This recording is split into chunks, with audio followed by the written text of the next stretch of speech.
Hello, everyone, and welcome to Locked On Flames. Tonight, the Flames will do everything they can to keep their winning streak alive against the 8, 15, and 2 Columbus Blue Jackets as they go to Columbus to visit an old friend.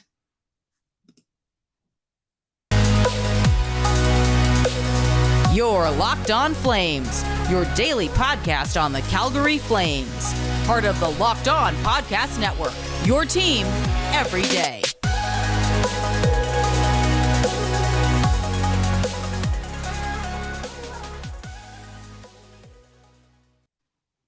Hello, everyone, and welcome to Locked On Flames. As always, I'm your host, Jess Belmosto, and thank you so much for joining me here on today's episode of Locked On Flames. Today's episode is brought to you by BetOnline. BetOnline, where the game starts. The Flames are looking to win their fourth in a row tonight in Columbus as they start their 3-game road trip. And my goodness, they are certainly visiting an old friend, and I'm happy that they're going to Columbus first for this kind of reunion because I do think the Saddle Dome was a little bit much for Matthew Tkachuk, and I think Flames fans need just a little bit more time. But before we jump into today's episode, let's just remember to subscribe to Locked On Flames. It's free. It's a great Christmas present, holiday present for yourself. Remember to subscribe on YouTube as well. And just hang out with us on social media at Jess Belmosto or LO_FlamesPod on Twitter as well. All right. There are a few ways this team can win this game. Number one, just playing a full 60 minutes, right? That's the easiest part. Or I guess the hardest, depending on who you're facing. But they cannot go in.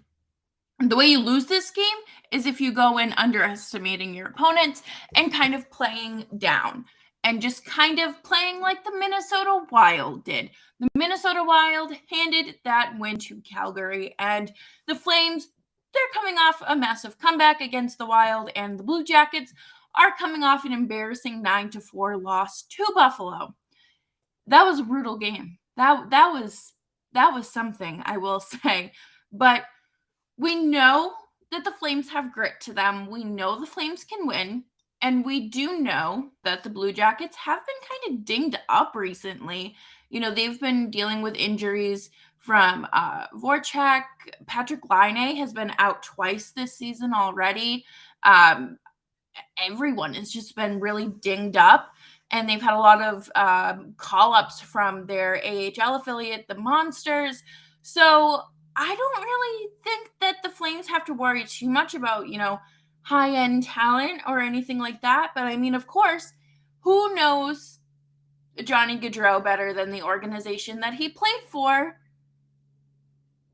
the first chunk of his career, But tonight, the Flames will see Matthew Phillips get another shot at the NHL, and I think this is something we should all be very excited about, but also manage our expectations for. I think that, he's not necessarily going to go out there and score 2 goals and, have all these assists on the score sheet. I mean, he might, but I don't think that should be the expectation. I think the expectation is just to watch him play at this level again. He's only played 1 game, and I don't think he's truly had a fair chance. And tonight will be an interesting night to see how far his development has come since that last recall.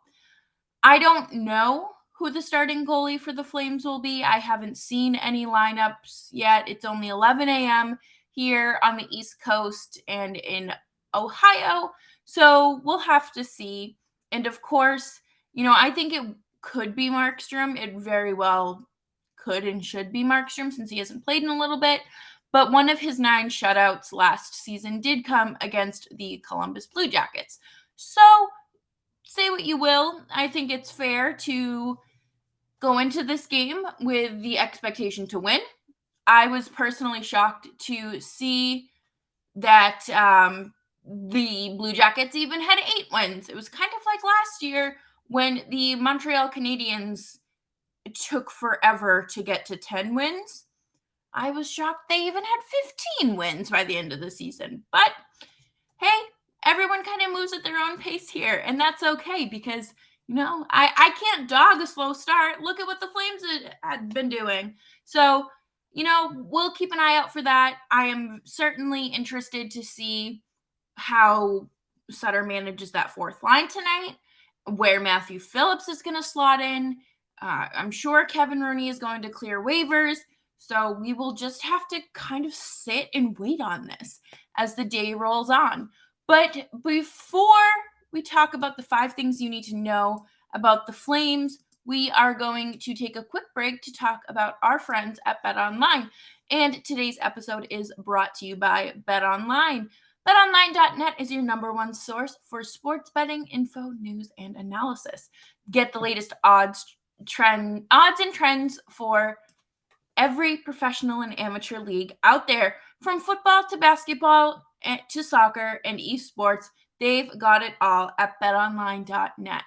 And if you love sports podcasts and want to switch things up a little bit, they have you covered over on BetOnline as well. And they have the fastest and easiest way to get your betting fix. Remember to gamble responsibly as well.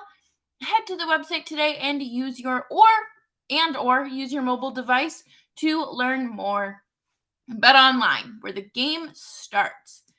One of my favorite things about being a daily podcast is getting to look at things as they're happening rather than just kind of recapping throughout the week. And, I am very much looking forward to tonight's game, mainly because I think that, emotions are high. I've already seen the discourse starting. People saying that Gaudreau did it. Again, here we are, like 6 months later. People are saying that Gaudreau didn't move closer to home, or he moved closer, but not close enough. Like, I'm begging you to start like a real discussion and a real argument. But today we are going to go over the 5 things that you need to know ahead of tonight's game. And we are just pulling this up here if you're watching on YouTube. Leading scorers are, of course, Elias Lindholm with 22 points, and Tyler Toffoli and Nazem Kadri with 10 goals apiece. It is very nice to see them hit double digits. I will say, I feel like we should have been there a while ago, but again, hey, there's still a lot of hockey to be played, and we don't want to run out of gas too early. And Blue Jackets, you have Johnny Gaudreau leading the team with 28. That's just about a point per game here. And that is quite impressive, I will say. And of course, it is Gaudreau and Boone Jenner with 9 goals apiece. One of the things that really caught me off guard was how different, like the different ends of the spectrum, these teams' penalty kills are. The Flames are sitting at 8th in the league with an 80.7%. And we probably would see them be higher had they not had that little slip, that little fallback, but that's okay. And then, of course, you look at the Blue Jackets here at 75.6 in 22nd. That's not that great. That is not great. And I think that this is something that the Flames power play can definitely take advantage of tonight. And I'm hoping that everyone is Nikita Zadorov. I'm looking at you tonight on the ice. I think that Blake Coleman is another guy that kind of goes out there sometimes and gets caught up in the emotion and intensity of the game, but it's not that bad considering the Blue Jackets power play is a 13.9 and they are ranked 32nd in the league. And wowee, that's brutal. Listen, I know the Flames are here at just under 21% and ranked 24th in the league, but that is a massive, massive difference and something that you can look at and say, they're not even at 14 or 15%. How do you want me to take that seriously? But then you also have to remember that underestimating your opponents is a very bad thing. And, the Flames penalty kills, and 80, nearly 81%. So they should have no problem tonight, and hopefully padding those stats some more. The Flames are, of course, coming a strong homestand. It was a 5-game homestand, and they were 4-1-0 through that whole thing. The Blue Jackets are on a 3-game losing skid after dropping a 4-2 to Detroit on Sunday, losing 4-1 to Pittsburgh on Tuesday, and then the second half of a back-to-back, they dropped to Buffalo 9-4. And Patrick Laine went on to say, "We stunk pretty much the whole game," and you can definitely see that on the scoreboard. It's embarrassing how we played. I feel like embarrassing isn't a strong enough word, considering it was at one point it was like 9-2. Tage Thompson had, what was it, 4 goals? I don't know. I feel like you gotta just. Brad Larson went on to say to NHL.com, "In 26 years pro, I've never seen that. We didn't have an answer to that one line. Tage Thompson just tore us up tonight." And you know what? I hope that there is a Tage Thompson on this team tonight that absolutely demolishes the scoreboard. And I'm not saying like Huberdeau or Gaudreau or Mangiapane or whatever have to go out there and score 4 or 5 goals. Just be a pest in their defensive zone. Go out there and just, I'm not entirely sure who's starting for their goaltenders tonight, but just be a pest. You know, Gaudreau has that net front presence that can create problems for the opposing team. So you know the Johnny Gaudreau playbook. You know it. You know where you need to be watching him. And same thing goes for who's ever starting in goal tonight. You need to watch for behind the net. You need to watch for down low. You have to be careful. And Nikita Zadorov leads the skaters tonight in 67 hits on the season. Mackenzie Weegar, Carolina, with 60 checks. And wow, Trevor Lewis has 59 hits in 26 games. Former Bruin Sean Corrali leads the Columbus Blue Jackets with 61, while Zadorov's former defensive partner, Erica Branson, has 47 hits on the year. Erica Branson has had a very tough season, I feel like. He had a brutal stretch at one point where it was not great for him. All of his bar graphs all of his charts were in the negatives. It was just bad, just really bad. The Flames have won 10 straight games when Rasmus Andersson scores a goal. So there's that. And, Adam Ruzicka has had one heck of a season as well. And Nazem Kadri is a point per game player against the Blue Jackets, which is pretty fantastic as well. And of course, the Flames website lists Johnny Gaudreau as their player to watch. The former Flame is leading the Blue Jackets. Former Flame is leading the Blue Jackets in scoring with 28 points through 25 games. And that's the thing. That's the thing the Flames are missing. It truly is. He heads into his first game against Calgary with a 6-game point streak in which he has 10 points.